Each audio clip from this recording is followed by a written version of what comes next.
جو جنتی جوانوں کے سردار ہیں، وہ آقا حسین کیا فرماتے ہیں؟ سیدہ زینب، اے میری بہن زینب، اب میں جا رہا ہوں کربلا کے میدان میں۔ حضرت سیدہ زینب فرماتی ہے، اے میرے بھائی ہمیں کس کے بھروسے چھوڑ کے جا رہے ہیں؟ حضرت آقا حسین فرماتے ہیں کہ اب تک میرا امتحان تھا، اب جو ہے آگے ہے زینب تمہیں امتحان دینا ہے۔ سکینہ دور پڑتی ہے، حضرت سکینہ امام حسین کے بازو مبارک اور دامن مبارک کو پکڑ لیتی ہے، خوب بلک بلک کے روتی ہے، بابا آپ ہمیں کس کے بھروسے جا رہے ہو چھوڑ کر کے؟ امام حسین نے حضرت سکینہ کو گود میں لیا، اپنے جو ہے گود میں لے کے قریب کرے، اور قریب کرنے کے بعد امام حسین نے حضرت سکینہ کو حضرت زینب کے قریب بڑھا دیا، فرماتے ہیں اے زینب میری سکینہ کا خیال رکھنا، میری سکینہ کو رونے مت دینا، میری سکینہ کو تکلیف آنے مت دینا۔ اللہ اکبر کبیرہ امام حسین ہے جو شہر بانو سے اجازت لی اور نے کہا کہ اب میں کربلا جا رہا ہوں۔ امام حسین تیار ہوتے ہیں، حضرت سیدہ زینب کبریٰ جاتی ہے، ایک پیٹی پرانی ہے، فرماتے اسے کھولا جاتا ہے، اس میں امامہ شریف رسول کائنات کی،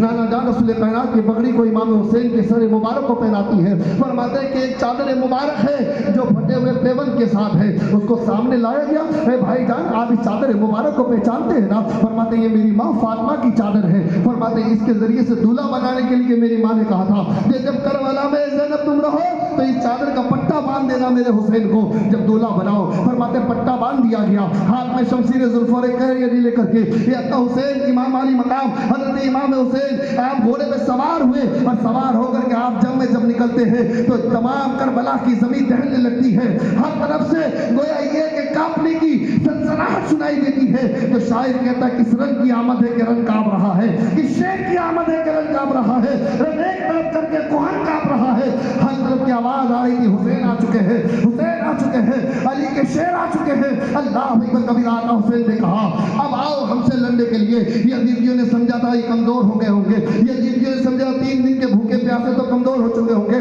اب تلوار شمشیر ذوالفقار لے کے جب لہرانا دیکھا گیا، یزیدیوں میں کسی میں مجال نہ تھی کہ آقا حسین کا قابلہ کر سکے۔ اللہ اکبر کبیرہ ہر ایک انسان یزیدی پیچھے ہوتے نظر آ رہے تھے۔ آقا حسین نے کہا میرے مقابلے میں آنے کے لیے کوئی تیار نہیں، ابھی بچے اور جوان آئے تھے تو مقابلہ کر رہے تھے، آؤ اگر تم میں طاقت ہے تو میرا مقابلہ کرو، لیکن کسی میں طاقت نہ تھی کہ آقا حسین کا سامنا کرے۔ آقا حسین نے اپنی تلوار شمشیر ذوالفقار لے کر کے آگے بڑھتے ہیں، فرماتے میں منع کے جانب سے میں منع صاف کر دیے، میں سرا کے جانب سے میں سرا صاف کر دیے، ہر طرف صاف کرتے جا رہے تھے۔ 114 انسانوں کو آپ نے صاف کر دیا، تاریخ بتاتے 360، فرماتے جس طرف جاتے وہاں صاف کرتے جاتے،